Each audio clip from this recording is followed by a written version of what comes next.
who's the single person that's most influenced your life and career?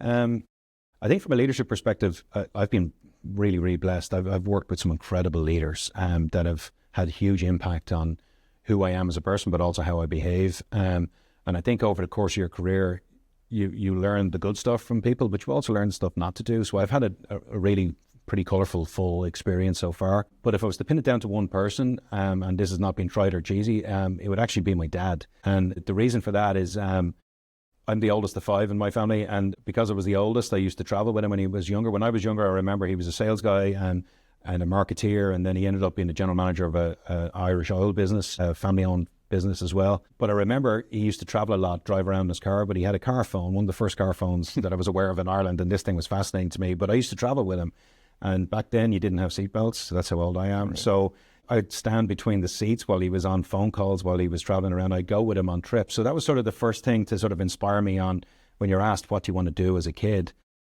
You know, he was my hero, but then it was also, I saw what he did and I went, actually, I kind of like that. So that's where it started. And then as it went on, he's been a great source of advice along the way. So as I said, he was a sales marketing guy that ended up in general management. His advice to me all along was that from his experience, he felt like, hey, if I had a numbers background, it would balance me out a little bit. So I did a marketing degree originally, that then fed into a general business degree.